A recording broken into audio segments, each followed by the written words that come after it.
Saya merasa WL kita ini suaranya bagus, saudara-saudara yang laki-laki ini. Afgan patut hati-hati nih, saudara. Saya jiwa muda saya nyanyi jadi terpancing juga nih.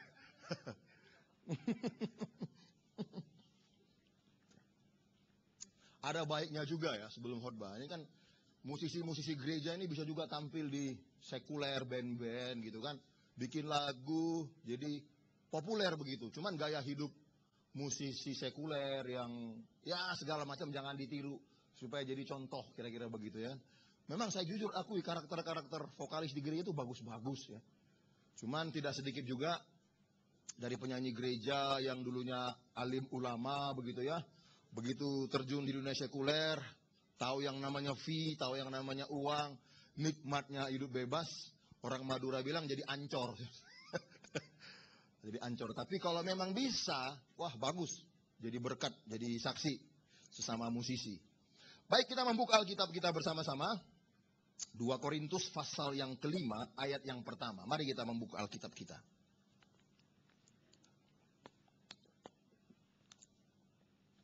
Kita baca bersama-sama surat 2 Korintus pasal yang kelima, ayat yang pertama.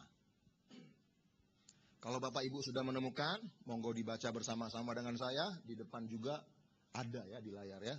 Mari kita baca 1, 2, 3. Karena kami tahu bahwa jika kemah tempat kediaman kita di bumi ini dibongkar, Allah telah menyediakan suatu tempat kediaman di sorga bagi kita, suatu tempat kediaman yang kekal, yang tidak dibuat oleh tangan manusia. Saudara-saudara, dalam nats yang kita baca ini, ada 2 kata yang sangat penting, yang harus kita cermati bersama-sama. Kata yang penting itu adalah kita dan kemah. Saya berharap apa yang barusan kita baca tadi, kita simak. Ada orang begitu dibaca langsung, apa itu ya? Apa itu ya? Nggak bisa, saudara-saudara. Ada 2 kata yang sangat penting, yaitu apa? Kita dan kemah. Nah, sebelum saya melanjutkan uraian saya, perlu kita membuat definisi secara konkret dulu. Siapa itu kemah? Apa itu kita? Atau sebaliknya, apa itu kita dan siapa itu kemah? Kenapa ini penting? Ketika kita menemukan makna dari manusia yang sesungguhnya. Ketika kita menemukan siapa diri kita ini yang sesungguhnya, maka apa yang saya sebut dalam doa tadi, apa itu kemiskinan, apa itu kekurangan, apa itu kelaparan, apa itu terhina secara jasmani, itu tidak membuat kita pusing. Itu tidak membuat kita undur. Mengapa apa yang disebut kemiskinan, kekurangan, sakit penyakit, kelaparan, keterhinaan menjadi persoalan bagi kita. Sehingga pagi, siang, malam kita berjuang untuk menyelesaikannya. Karena kita belum menemukan siapa kita yang sesungguhnya. Namun kalau kita sudah menemukan siapa kita ini yang sesungguhnya, bokang tahu atau ukang tahu, meukuan sila, saudara-saudara. Ada duit banyak, nggak ada duit banyak, nggak menjadi persoalan bagi kita. Nah, saya berharap, inilah pergumulan saya. Supaya kita orang Kristen ini masuk ke dalam satu pemahaman yang betul-betul Tuhan kehendaki. Artinya begini, kita memahami Tuhan berdasarkan maunya Tuhan. Jangan lagi kita memahami Tuhan berdasarkan maunya kita seturut dengan kebutuhan dan keperluan kita. Tidak jarang kita mendengar, Cik, kok percaya Yesus lah. Nanti masalahmu diselesaikan. Betul? Cik, kok percaya Yesus lah. Nanti sakitmu disembuhkan. Percaya Yesus lah. Nanti usahamu semakin maju, semakin berkembang. Ini kalimat yang sering kita dengar. Setuju? Apakah ini salah? Enggak. Ini benar. Ini kalimat benar, kalimat baik. Di Alkitab juga ada. Karena ini yang saya sebut, kita memahami Tuhan dengan maunya kita. Kita jadikan Tuhan sebagai juru selamat, penolong kehidupan kita. Sakit disembuhkan, miskin diberkati, usahanya bumi gonjang-gancing dipulihkan, anak yang nakal, ketergantungan narkoba dipulihkan. Inilah cara orang memahami Tuhan. Sehingga orang berduyun-duyun mengabdi kepada Tuhan, berduyun-duyun mencari Tuhan dengan satu keyakinan, Tuhan akan menyelesaikan. Tapi sesungguhnya yang Tuhan kehendaki bukan hanya sebatas itu. Kalau hanya yang tadi, itu hanya level bawah, level tanda, supaya orang percaya kepada Tuhan. Menjadi persoalan, kalau kualitas kekristenan kita hanya di level itu, menjadi masalah bagi Tuhan. Kalau kualitas iman kita hanya di level-level itu, sehingga apa? Hadiah dan upah yang Tuhan siapkan di sorga bagi kita semua, nggak kita cari loh. Sekali lagi, sehingga hadiah, upah, mahkota yang Tuhan siapkan di surga, nggak kita gumuli loh. Kita nggak mau bergumul mencari itu. Kita nggak serius memperkarakan itu. Yang serius kita perkarakan adalah apa? Lahiriah tadi. Itulah sebabnya kita setia, itulah sebabnya kita taat. Namun sesungguhnya di akhir zaman ini, saudara-saudara, saya sebagai hamba Tuhan punya tanggung jawab kemanapun saya pergi. Tanda lahiriah, tanda jasmani, bukan lagi level kita. Next level. Level kita bukan lagi di tanda lahiriah, bukan di tanda jasmani. Ada berkat jasmani, haleluya. Ada berkat lahiriah, puji Tuhan.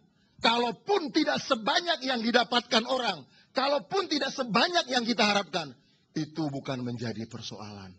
Karena suatu saat kalau kita mati, kita akan tinggalkan itu semua. Persoalannya masuk surga dapat upah kagak? Dapat mahkota kagak?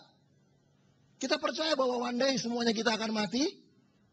Kita ini sangat rentan dengan kematian. Sangat rentan, hati-hati loh. Saya bukan nakut-nakuti. Kalau saya ngomong mati, saya bukan pengen cepat mati. Nah, hanya mengingatkan kita ini rentan dengan kematian. Makanya bulan puasa lalu, saya cukup kagum tuh dengan syair lagu Islam. Saya mau fitness ya, di La Piazza. Kaos kaki Ogut mah ketinggalan. Tidak mungkin lah aku treadmill nggak pakai kaos kaki kan. Bisa lecet nih kaki semua. Saya ke salah satu supermarket. Saya mau beli kaos kaki, pengennya cepet. Karena apa? Udah pakai celana pendek, nanti ketahuan jemaat kan malu kan. Pengennya cepet-cepet. Tapi begitu masuk, mau bayar, dengar lagu yang aneh di telingaku. Lagu Islam. Lagunya seperti ini. Orang kaya mati, orang miskin mati, pejabat mati, rakyat biasa mati. Diulang-ulangi, syairnya gitu doang. Orang kaya mati, orang miskin mati, pejabat mati, rakyat biasa mati. Saya yang mau cepat-cepat jadi naksir lagunya. Ini lagu siapa ya? Kayaknya aneh. Kan penyanyi-penyanyi kasidah muslim itu yang terkenal kan si Opi gitu kan. Ah itu mah saya kenal. Sering ketemu di bandara kalau mau terbang. Dia mungkin mau kemana, saya mau kemana. Tapi ketemu di lounge. Tapi ini bukan lagunya dia. Saya pikir sangat bijaksana orang yang membuat lagu ini. Menyadarkan dan mengingatkan. Siapapun manusia yang pernah terlahir di bumi ini akan berujung kepada satu kematian. Gak ada yang bisa mempertahankan. Semuanya akan mati.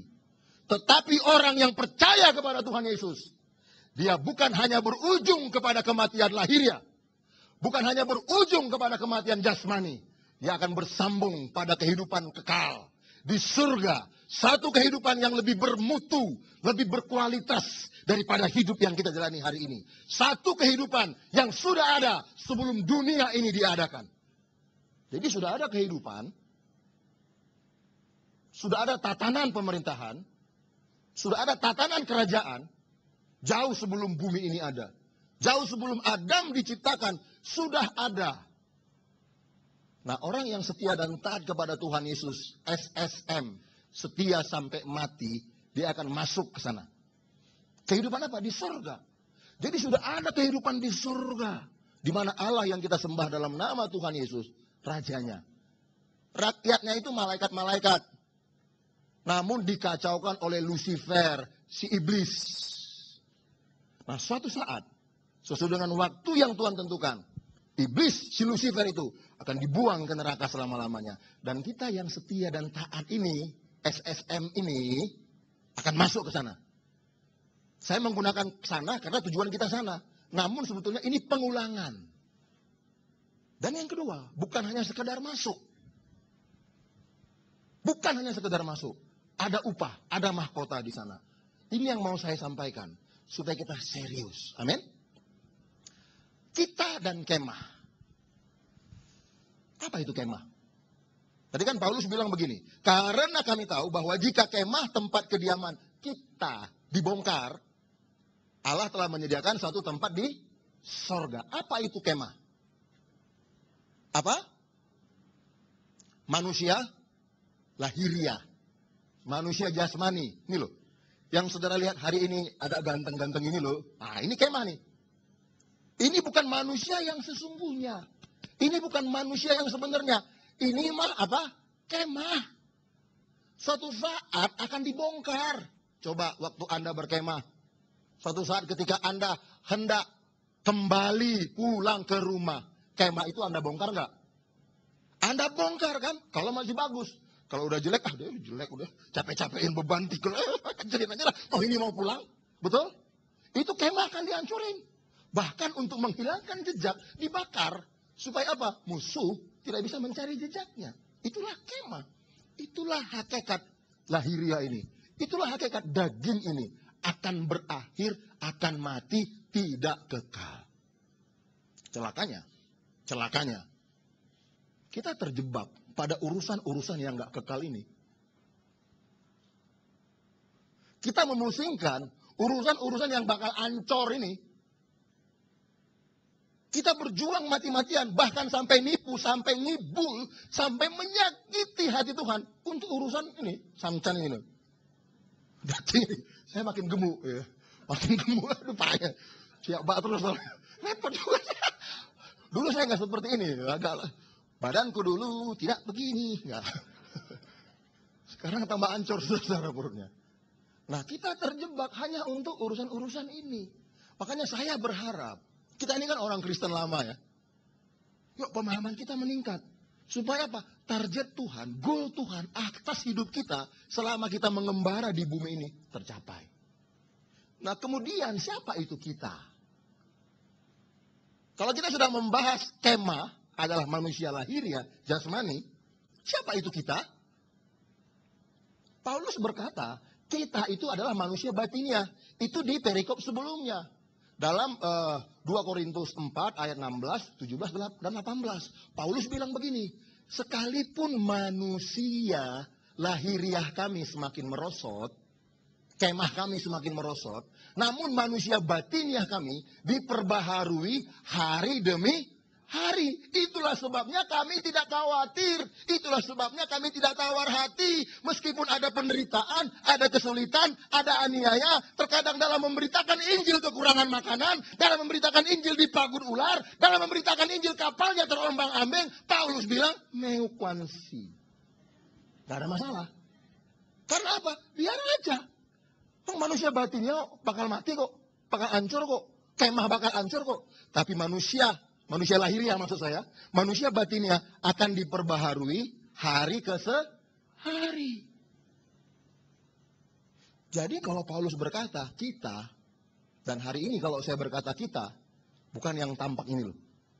Bukan yang pakai kacamata ini, keren banget gitu kan. Gayanya hampir sama dengan gua, betul. Saya juga sepatu begitu saya lihat, ini gua banget nih dandanannya nih.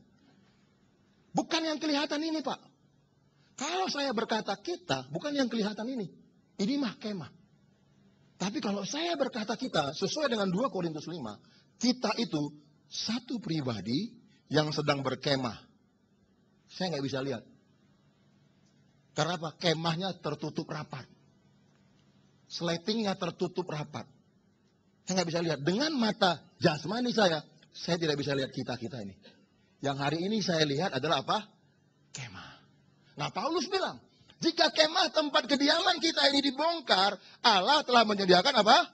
Surga. Nah yang paling penting dalam hidup kita hari ini, kitanya ini harus apa? Kembali ke surga. Harus kembali ke surga. Jangan sampai kita tersesat dan tak tahu arah jalan pulang. Aku tersesat dan tak tahu arah jalan pulang. Pakai cengkok-cengkok. Jangan sampai kitanya ini tersesat dan tak tahu arah jalan pulang. Karena apa? Masuk dalam jebakan Batman.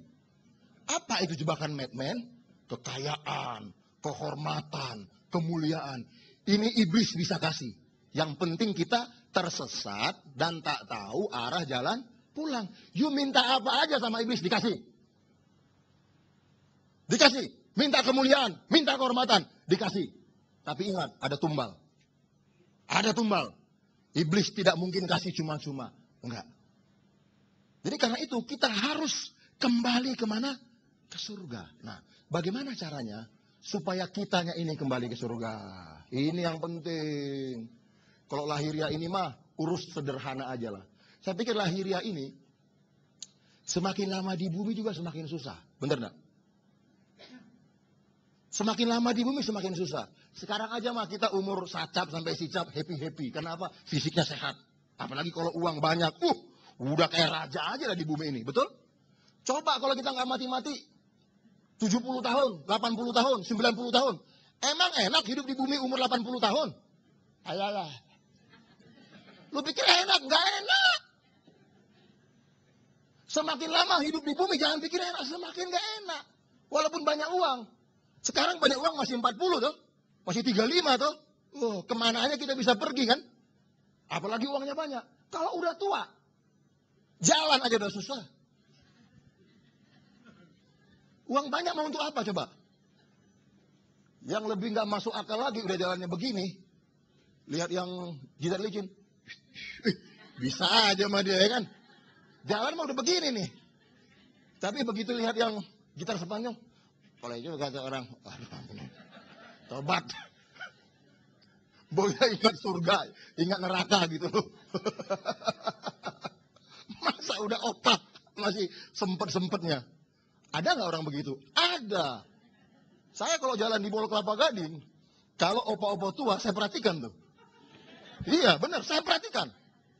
Kalau saya jalan di Mall Taman Anggrek, ada opa-opa tua, saya perhatikan.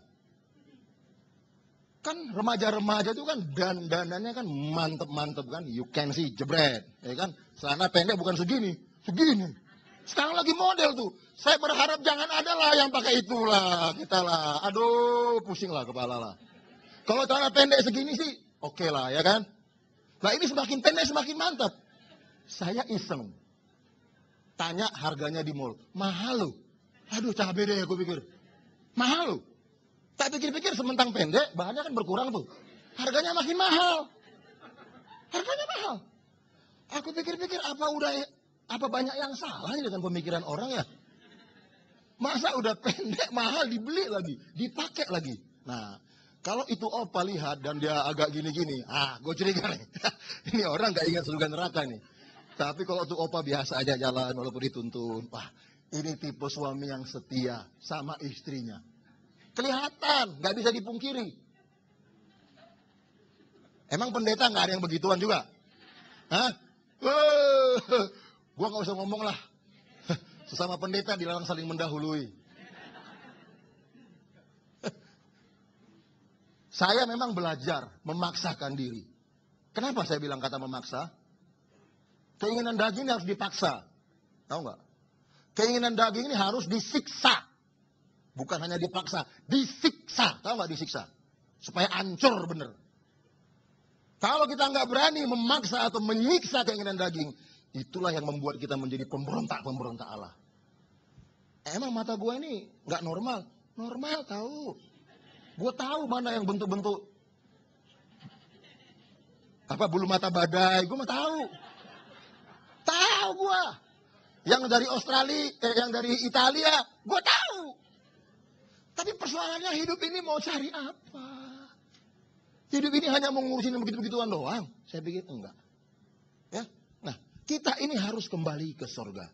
Bagaimana kitanya ini bisa kembali ke surga? Emang surga punya moyang kita? Suka-suka kita kembali ke sana. Turun naik surga 17 kali, 18 kali, 31 kali, 43 kali. Emang begitu? Enggak bisa. Apa yang dari dunia akan tinggal di dunia. Apa yang dari surga akan kembali ke surga. Pengen nggak rohmu kembali ke surga? Pengen? Oke, yang pertama. Yohanes 3 ayat 3. Saya sambil kayak ngajar lah begitu ya. Supaya nempel pelan-pelan. Kadang kok terlalu cepat ngomong orang juga bingung. Karena kadang bahasa saya agak gimana lah begitu ya. Tapi saya coba pelan-pelan lah sebagai tanggung jawab seorang hamba. Yohanes 3 ayat ketiga. Mari kita baca bersama-sama. 1, 2, iya. Yesus menjawab, katanya, aku berkata kepadamu, sesungguhnya jika seorang tidak dilahirkan kembali, ia tidak dapat melihat kerajaan Allah. Syarat pertama mutlak. Syarat pertama mutlak, tapi tidak otomatis. Saya akan menggugah konsep teologi kita selama ini. Syarat pertama mutlak, tapi tidak otomatis, supaya kitanya ini kembali ke surga, harus dilahirkan kembali dari Tuhan. Ini syarat utama, mutlak, tapi tidak otomatis. Nanti ada poin berikutnya. Jangan bilang, oh udah percaya Yesus, otomatis. No. Enak aja. Lahir baru, lahir kembali, percaya Yesus. Hidupnya masih amburadul, masih acak-adut. Dari mulutnya keluar kebun binatang semua. Cara cari nafkahnya nggak bener. Kalau dia pegawai negeri korupsi tapi minggu ke gereja. Kalau dia punya pabrik makan PPN tapi hari minggu ke gereja. Emang orang begini ke surga? Enak aja, nggak bisa. Kita harus semakin lama semakin membenci dunia. Maaf loh, ini kalimat tegas, bukan keras. Bukan kasar, tegas dan keras. Supaya kita ini sadar siapa kita ini sesungguhnya setelah kita terima Tuhan Yesus. Syarat utama itu harus dilahirkan kembali. Ya, perhatikan ayatnya, lahir kembali. Jangan dibilang baru dulu. Baru ini adalah istilah teologi dalam gereja. Makanya hari ini saya suka utak-atik loh. Saya udah khotbah lama. Kadang-kadang kalimat gue ini ngaco, sembarangan ngomong, latah, ngikutin kalimat orang. Makanya saya sekarang sedang menggunakan istilahnya itu redefinisi. Tahu nggak istilah itu?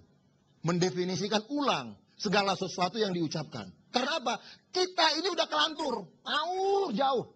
Tanpa kita melihat apakah seperti itu kata Alkitab. Saya meredefinisi ulang. Supaya saya bisa sampaikan. Moga-moga diterima. Cuman jujur. Agak sulit. Karena apa? Udah terlanjur kita ini mendengarkan khotbah yang mengenakan bagi telinga.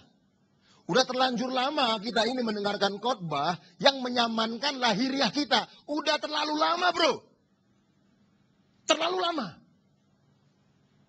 Kalau kita hanya mendengarkan ini, sorry ya. Binasa semua kita ini. Makanya saya putuskan saya tidak mau menjadi upahan. Saya hidup bukan dari pelayanan. Saya hidup dari Tuhan. Makanya saya khotbah kebenaran. Saya tidak bermaksud menyakiti siapapun dalam nama Tuhan Yesus. Jauhlah kiranya daripadaku. Ingin menyakiti siapapun, ingin sok pandai, jauhlah kiranya daripadaku. Saya ingin menyampaikan kebenaran supaya kita ini terbuka. Amin. Harus lahir kembali. Ada dialog antara tokoh agama Yahudi, pemimpin agama Yahudi. Namanya siapa? Niko. Loh. Ini terkagum melihat gaya saya atau memang udah 5 watt ini semua? Ada dialog antara Tuhan Yesus dengan tokoh agama Yahudi. Siapa namanya? Nikodemus. Nikodemus ini tokoh loh, pengajar agama Yahudi loh. Dia tidak ngerti apa itu lahir kembali. Ini pengajarnya, apalagi umatnya, benar nggak? Sekali lagi ya, Nikodemus ini pemimpin agama Yahudi yang mengajarkan Taurat agama Yahudi. Tidak ngerti apa itu lahir kembali. Dia sudah mendengarkan nubuatan tentang Yesus. Dia menyaksikan mujizat yang dilakukan oleh Yesus. Dia bertanya dalam hatinya, jangan-jangan inilah Mesias yang dijanjikan oleh Yesaya, Mesias yang dijanjikan oleh Mika, Mesias yang dijanjikan oleh para pendahulu sebelumnya. Makanya dia datang dan berkata, aku percaya engkau datang dari sorga. Kalau tidak, mujizat-mujizat itu tidak ada. Bayangin seorang pemimpin agama Yahudi, percaya mujizat itu dari sorga. Padahal iblis, Lucifer, juga bisa melakukan itu. Kuasa setan, kuasa kegelapan juga bisa melakukan mujizat. Jangan bilang nggak bisa, bisa. Nah, tapi Yesus datang kepada inti, lari kepada inti dan berkata, Nikodemus, aku berkata kepadamu, jika seorang tidak dilahirkan kembali, ia tidak dapat melihat kerajaan Allah. Nikodemus berpikir jasmani, Pak. Tuhan, bagaimana orang yang sudah tua, masukkah dia harus kembali ke dalam rahim ibunya, kemudian brojol lagi? Inilah pemahaman seorang Nikodemus. Lahir itu seperti apa? Orang melahirkan. Dia tidak ngerti makna rohani di balik perkataan Tuhan Yesus. Apa kata Tuhan Yesus? Jikalau seseorang tidak lahir dari air dan roh, yaitu firman, dia tidak bisa masuk kerajaan surga. Apakah kita sudah lahir baru? Nah, saya menggunakan istilah teologi gereja ini. Lahir baru. Kita sudah lahir baru. Kita sudah dilahirkan kembali. Dasarnya apa? Kita sudah percaya Tuhan Yesus. Menerima Yesus sebagai apa? Juru selamat dalam kehidupan kita. Bagus. Ini modal awal. Syarat utama mutlak tapi tidak otomatis. Jangan kira mentang-mentang kita sudah lahir baru terima Yesus sebagai juru selamat otomatis ke surga. Enggak. Kalau setelah kita lahir baru terima Yesus sebagai juru selamat, saat itu juga langsung kita mati, gue bilang iya kita mah ke surga. Kalau setelah lahir baru mati. Tapi persoalannya setelah kita lahir baru kan belum mati kan? Masih hidup loh. Masih tahu enaknya capcay dan puyung hai kan? Masih tahu enaknya jalan-jalan ke Eropa toh? Paris, Prancis dan segala macam. Masih tahu toh? Masih. Jadi kita ini masih hidup, masih berkutat, masih bergumul. Tidak otomatis ke surga. Tapi yang paling penting begini. Kita harus lahir kembali dari Tuhan Yesus. Kita terima dia sebagai juru selamat. Kita akui dia bahwa dia Tuhan yang berdaulat atas hidup kita. Dan yang terakhir, kita komitmen mengikuti teladannya. Itu baru benar. Jadi, lahir kembali dalam artian. Untuk menyelesaikan urusan-urusan lahiriah. Untuk menyelesaikan urusan-urusan jasmani. Itu bukan yang Tuhan mau loh. Perjumpaan dengan Tuhan sebetulnya bukanlah urusan-urusan lahiriah saja. Perjumpaan dengan Tuhan sebetulnya Tuhan ingin mengembalikan kita kepada rancangan semula saat Tuhan menciptakan Adam. Tujuan kita lahir kembali, Tuhan ingin menjadikan kita kembali kepada rancangan semula. Dalam titik nol, titik keadaan tanpa dosa, seperti Adam diciptakan sejak semula tanpa dosa. Adam itu nggak punya dosa loh. Dagingnya terbuat dari tanah, betul? Tapi tanah yang belum tercemar, tanah yang belum berdosa. Dosa itu ada, Kejadian 3, maka tanah disebut terkutuk. Kejadian 3, ayat 17, 18, dan 19. Tapi sesungguhnya bahan dasar Adam itu tanpa dosa. Jadi itulah tujuan lahir baru, tujuan lahir kembali, mengembalikan kita kepada rancangan semula. Menjadi rancangan semula, tujuan kau ciptakan manusia, hidup taat sesuai kehendakmu, menjadi saksimu, menjadi rancangan semula, tujuan kau ciptakan manusia, bentuklah ku kembali, agar ku jadi rancangan yang semula. Pernah dengar lagu itu? Ya belum, saya yang ciptakan, belum saya rekam kok. Ya pasti belum pernah dengar. Saya bikin lagu yang gitu, ngajar. Memang kalau diproduksi pasti nggak laku lah. Pasti nggak laku. Karena apa? Nggak komersil. Tapi buat saya nggak ada urusan. Karena orang suka nyanyi, saya buat lagu-lagu dalam bentuk pengajaran. Supaya orang nangkep. Kira-kira lagunya enak nggak? Enak syairnya kan? Tapi melodinya kan enak tuh kan? Tapi syairnya tuh harus didalami. Jadi tujuan lahir baru menjadi rancangan semula. Supaya apa? Kita hidup seturut dengan kehendak Tuhan. Kehendak yang mana? Perhatikan, Yesus sudah merintis jalan selama dia di bumi. Dia sudah membuat jejak nih. Jejak ini harus kita ikuti. Itu maksud saya. Dari mana cara mengetahuinya? Dari Alkitab. Bacalah Injil. Matius, Markus, Lukas, Yohanes. Temukan jejak Tuhan di situ. Sakit nggak? Sakit. Jangan bilang enak, oh sakit. Sakit, emang kalau kaki kita mengikuti jejak itu, sakit. Sangkal diri lah, pikul salib lah, emang enak. Mau marah, hamba Tuhan. Padahal ini orang udah ngempetin bangan, benci, wajar juga loh. Gak bisa bro, harus rendah hati, sabar. Mau nipu orang karena kita kesulitan bisnis, kesulitan ekonomi, mau nipu orang, gak bisa loh.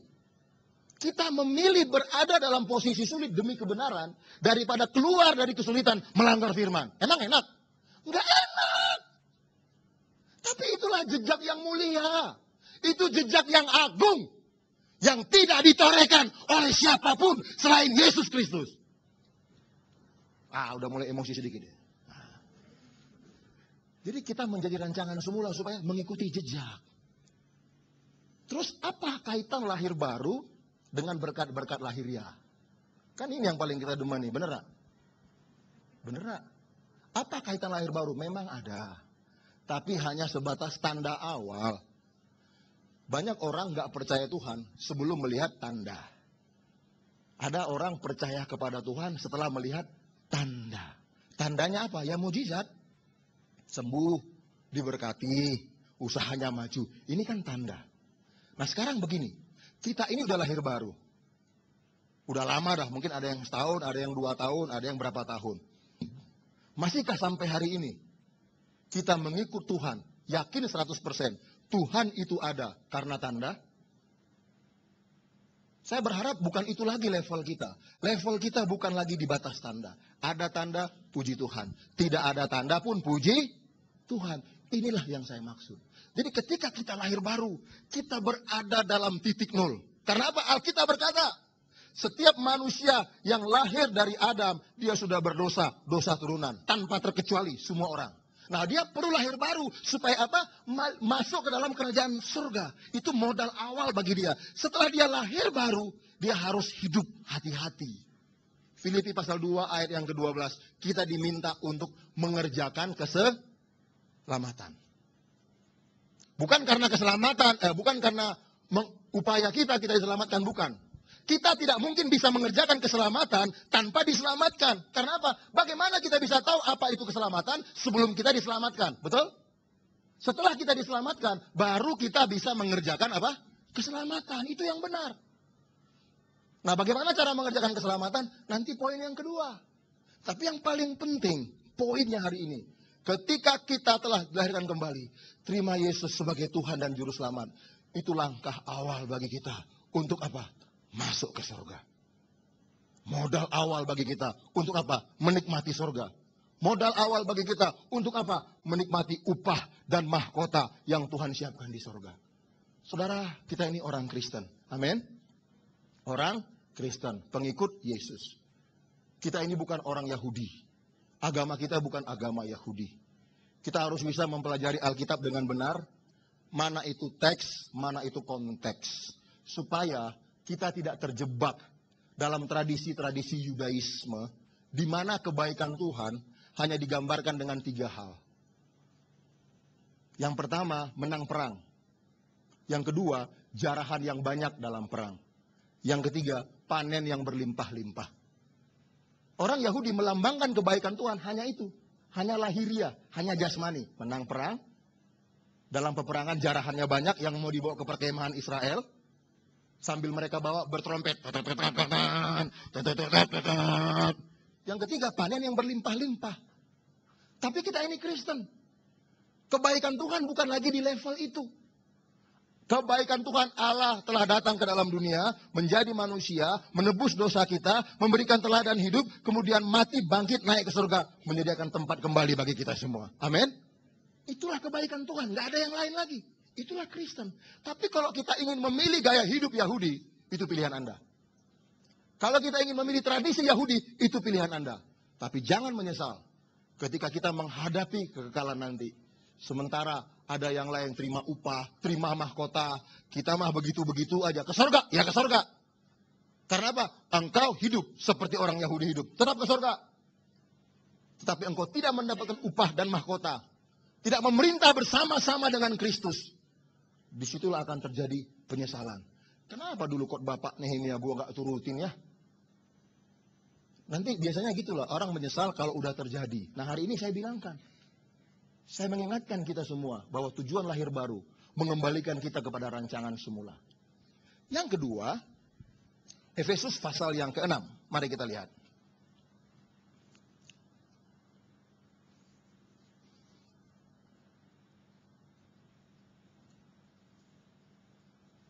Ayat yang ke-10 sampai ayat yang ke-13. Demikianlah firman Tuhan. Efesus pasal yang ke-6 ayat 10 sampai 13.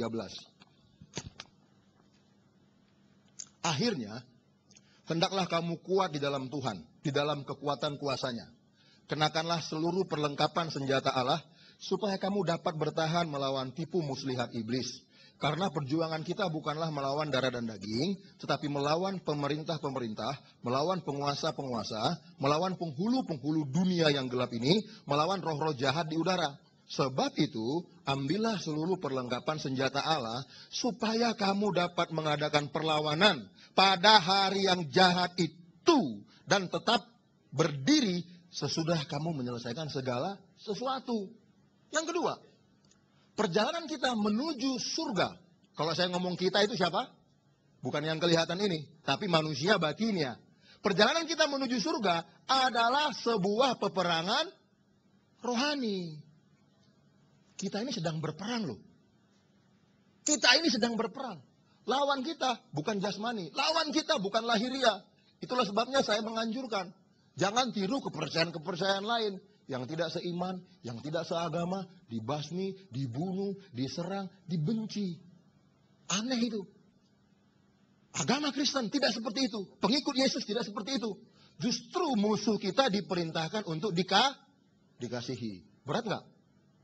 Emang pikir gampang, segampang membalikkan telapak tangan? Enggak. Inilah Kristus, inilah Kristen, inilah murid Yesus. Dia harus mampu melakukan, orang dunia nggak mampu lakukan.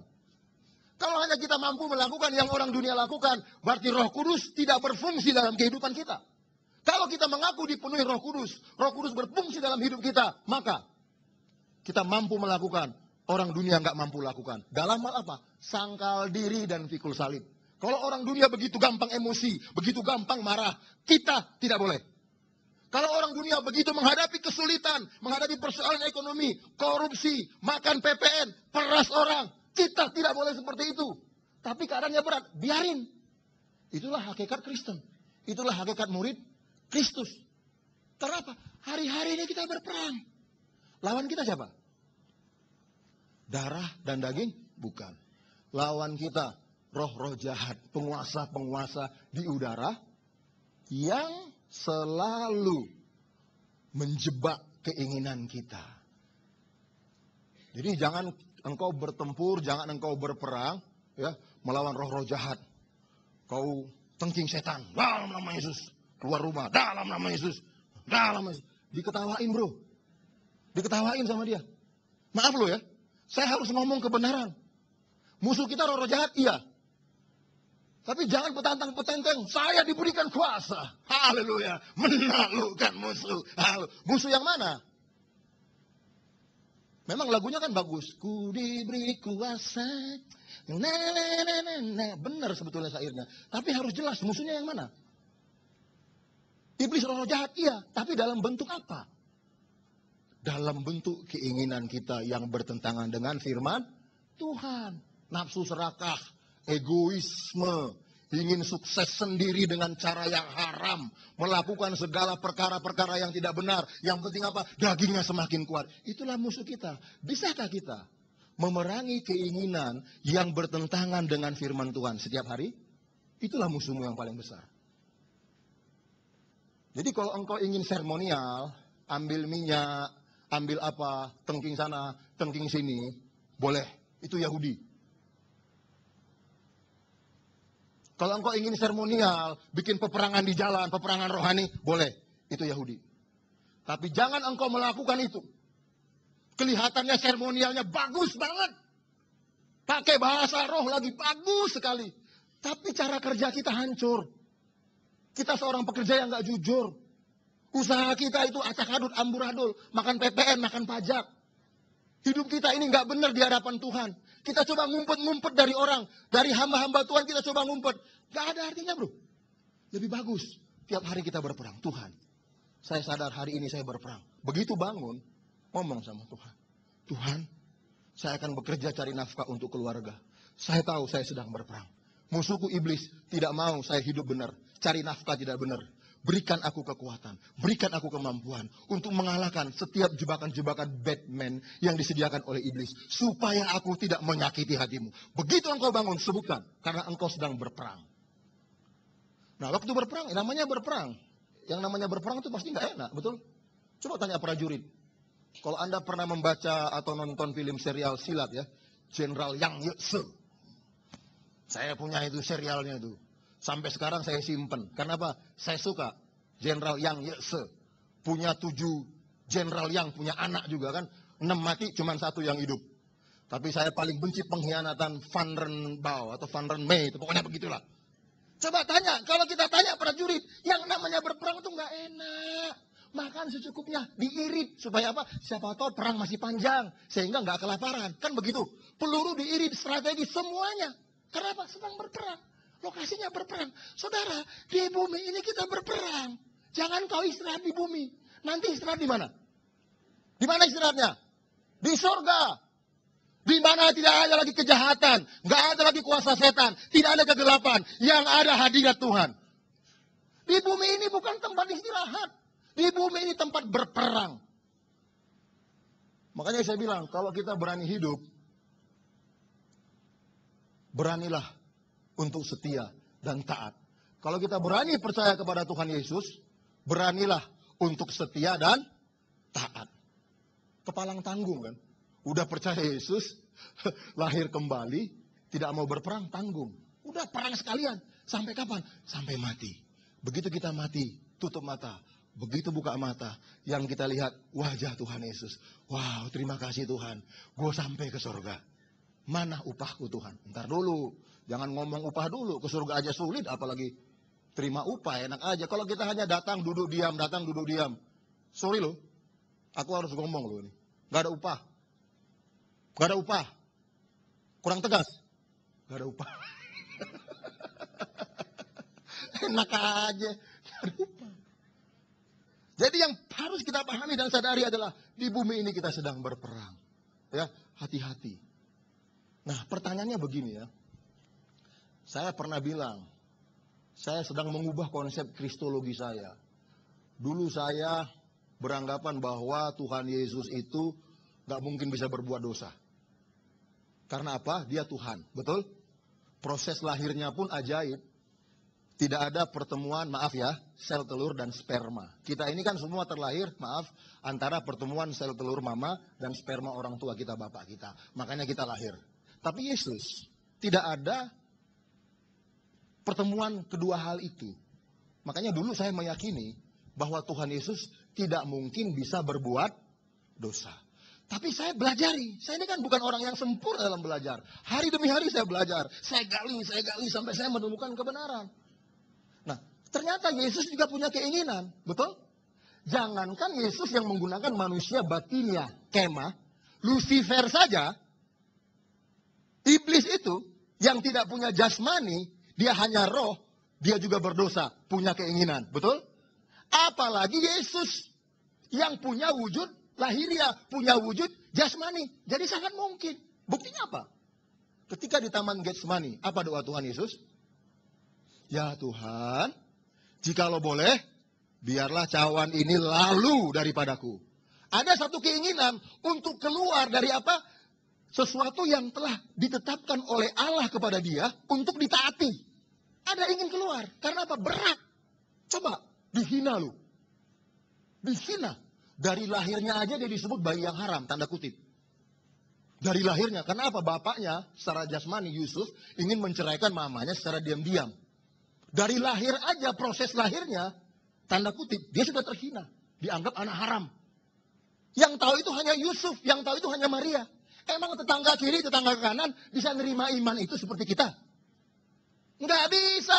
Emang orang-orang Yahudi yang radiusnya, tetangga sana, teman-teman sana, kelompok marga ini, emang bisa terima? Oh iya ya, dia nggak bisa. Karena apa? Mereka logika semua.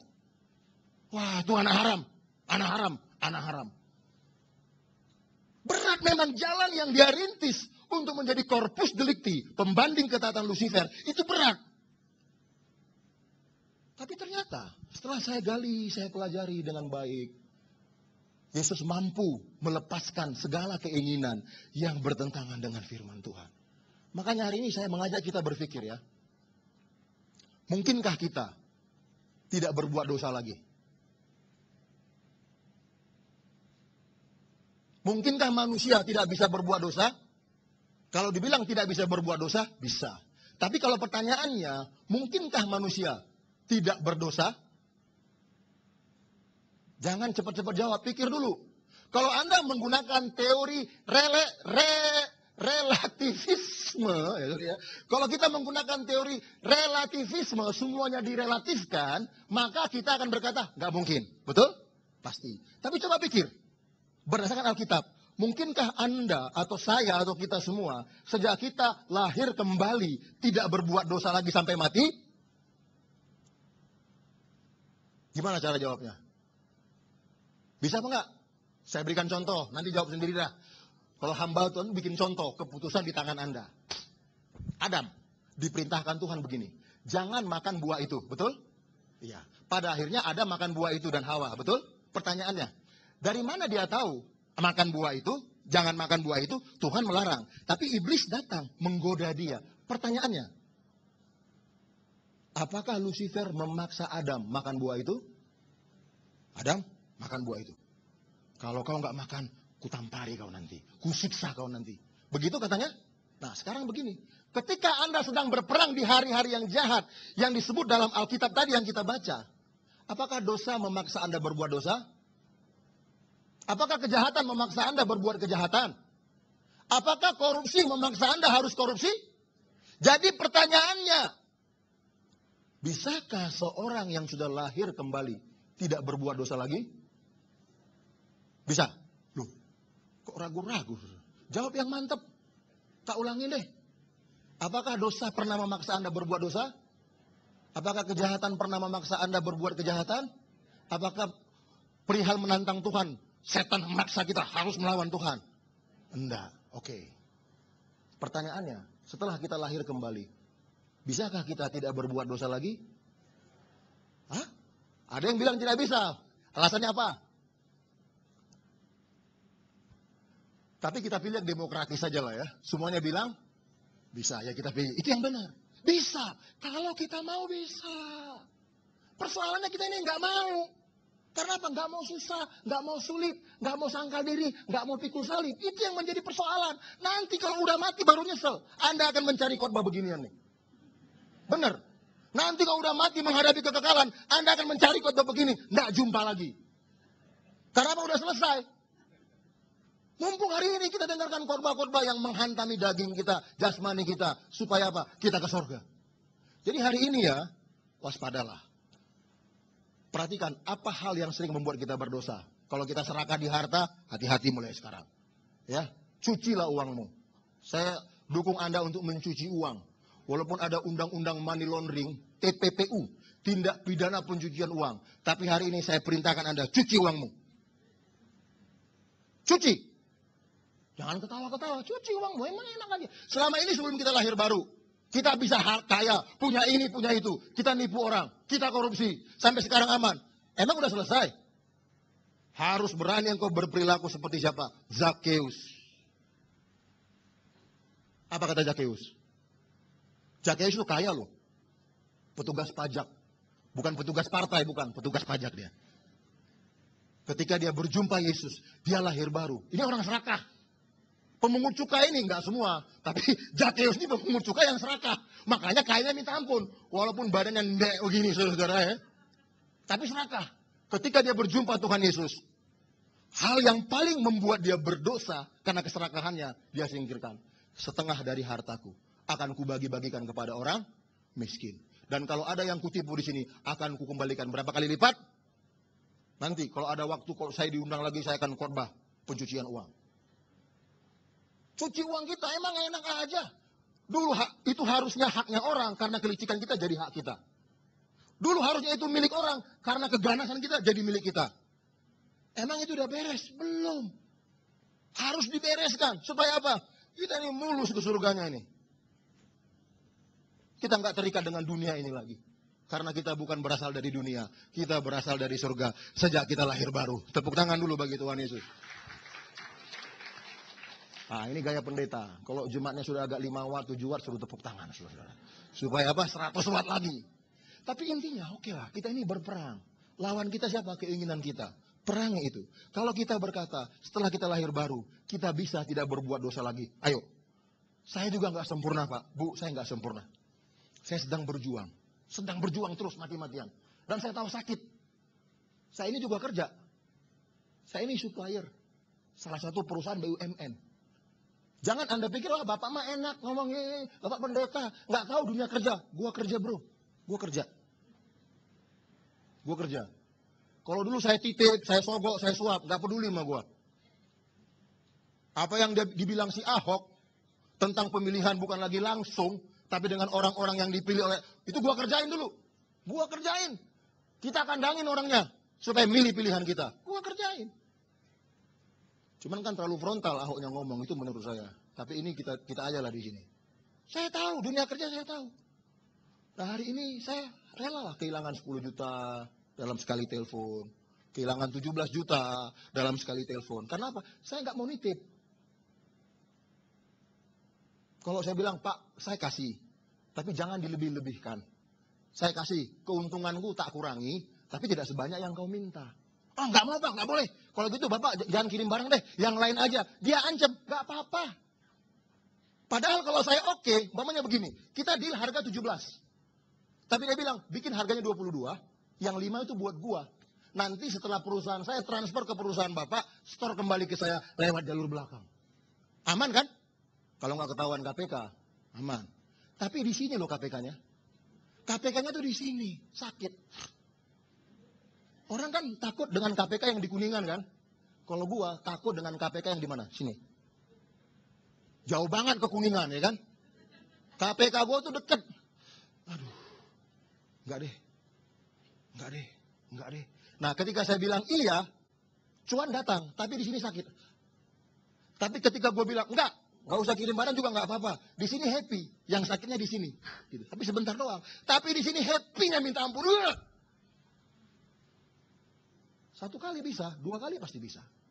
2 kali bisa, 3 kali bisa. Dan seterusnya, dan seterusnya. Di sini dikatakan tadi, sebab itu, ambillah seluruh perlengkapan senjata Allah, supaya kamu dapat mengadakan perlawanan pada hari yang jahat itu dan tetap berdiri sesudah kamu menyelesaikan segala sesuatu. Kapan hari yang jahat itu? Jangan salah nafsir. Nanti akhir zaman. Bukan. Akhir zaman itu, hari yang jahat itu anytime. Kan kita ini sedang berperang kan? Yang diserang apa? Keinginan kita, betul? Sama kayak tadi kan? Sedang lil-lilan. Itu hari yang jahat. Saya sedang berperang. Turuti apa enggak? Kalau saya turuti, saya kalah. Berdasarkan firman Tuhan. Tapi dagingku enak. Untung enak. Betul? Tapi kalau saya bertahan. Bertempur terus. Saya bilang enggak. Kalau Bapak mau, jangan ditambahin. Saya kurangi untung saya. Saya berikan kepada Bapak. Tapi tidak 5 rupiah. Mungkin 0, sekian rupiah. Enggak apa-apa lah. Saya bilang. Kalau dia enggak mau, ya sudah saya menang. Itu hari yang jahat. Jangan bilang hari yang jahat itu akhir zaman. Enggak. Setiap hari kita menghadapi hari yang jahat. Apa hari yang jahat itu? Saat kedagingan kita sedang menghadapi persoalan. Turuti kedagingan atau turuti Tuhan. Kalau kita menuruti kedagingan, kita kalah. Kalau kita menuruti Tuhan, kita menang. Inilah kebenaran yang harus kita pegang. Dan yang terakhir, yang ketiga.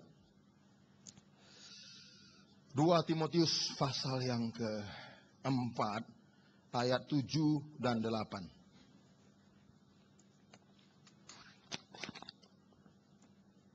Demikianlah firman Tuhan. 2 Timotius pasal yang ke-4 ayat 7 dan 8. Aku telah mengakhiri pertandingan yang baik. Aku telah mencapai garis akhir. Dan aku telah memelihara iman. sekarang telah tersedia bagiku mahkota kebenaran yang akan dikaruniakan kepadaku oleh Tuhan hakim yang adil pada harinya. Tetapi bukan hanya kepadaku, melainkan juga kepada semua orang yang merindukan apa? Kedatangannya. Yang ketiga, perjalanan kita ke surga, proses untuk meraih mahkota. Perjalanan kita ke surga, proses untuk meraih apa? Mahkota.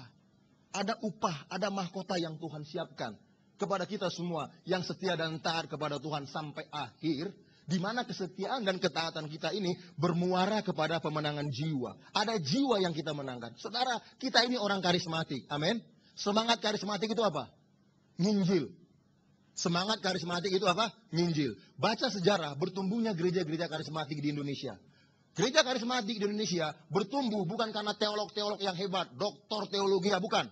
Gereja karismatik bertumbuh dari orang-orang biasa yang tidak punya latar belakang pendidikan teologi, tapi punya semangat karismatik untuk apa? Memberitakan Injil. Makanya berkembang. Nah repotnya setelah berkembang, ini mati. Karena apa? Kita terlalu sibuk ngurusin lahiriah, terlalu sibuk ngurusin jasmani. Ini mati. Jadi hari ini saya bangkitkan gairah karismatik Anda kembali. Ayo menangkan jiwa. Bawa jiwa kepada Tuhan. Saya seorang teolog. Saya belajar Alkitab. Ya, tapi saya tidak mau hanya pengetahuan teologi ini hanya bermuara di meja. Saya mau bermuara di lapangan. Ada jiwa yang dimenangkan. Amin. Pemahaman teologi kalau hanya sekedar diskusi teologi itu ribut. Tapi kalau kita paham, ada upah, ada mahkota yang Tuhan siapkan bagi kita. Kita akan pergi memberitakan Injil. Jangan lihat kesulitanmu. Saya masih miskin, Pak. Saya masih kurang, Pak. Saya masih dalam masalah, Pak. Jangan pikirkan itu. Pikirkan upah. Pikirkan mahkota di surga. Betul? Ya emang, dia mah enak, Injil, semangat. Nggak ada masalah ya kali itu orang. Oh, jangan pikir. Orang yang semangat nginjil juga punya persoalan lahiriah, punya persoalan jasmani. Tapi kenapa untuk sesaat dia bisa kesampingkan itu? Karena dia tahu ada upah, ada mahkota yang sedang menanti di surga. Itulah Paulus berkata, aku telah mengakhiri pertandingan yang baik. Yuk, akhiri pertandingan ini dengan baik. Karena upah dan mahkota sudah menanti kita di surga. Amin. Dan yang terakhir, nanti di surga, kita bukan hanya memuji dan menyembah Tuhan. Di surga nggak seperti itu. Ingat, jauh sebelum manusia dan bumi diciptakan, sudah ada tatanan pemerintahan di surga. Betul? Siapa rajanya? Tuhan Yesus. Siapa rakyatnya? Malaikat-malaikat. Ada malaikat-malaikat terkemuka di sana. Ada Gabriel, ada Lucifer, ada Mikael. Tapi Lucifer ini nggak tahu diri. Dia ciptaan ingin mengangkat diri seperti pencipta. Dibuang dari hadapan Tuhan. Jadilah manusia. Nah, begitu kita mati setia dan taat kepada Tuhan, kita balik ke sana. Nah, di sana tatanan pemerintahan itu berlaku. Selain memuji dan menyembah Tuhan, nanti di sana kita akan memerintah bersama-sama dengan Kristus. Ya, kita akan memerintah bersama-sama dengan Kristus. Itulah betapa hebatnya Alkitab. Betapa hebatnya Injil. Sudah memberitahu dengan jelas, dengan detail. Bagaimana kondisi akhirnya. Ada pujian, ada penyembahan, iya. Tapi ada tatanan pemerintahan. Anda mau jadi apa nanti di sana? Hari ini penentuannya. Saya mah kalau jadi wali kota mah udah syukur lah ya. Atau jadi gubernur nanti kayak si Ahok mah. Apalagi begitu ya. Tapi paling tidak, saya mau memerintah bersama-sama dengan Kristus di sana. Anda jangan menyesal kalau Anda tidak serius mendengarkan kalimat ini. Atau Anda serius kemudian mengabaikan. Anda lebih memikirkan persoalan lahiriah dan jasmani. Itu pilihan kita semua. Tapi yang paling penting, hari ini, kita dan kemah sudah jelas. Siapa itu kita? Siapa itu kemah? Amin. Tuhan memberkati kita semua. Tepuk tangan bagi Tuhan Yesus Kristus.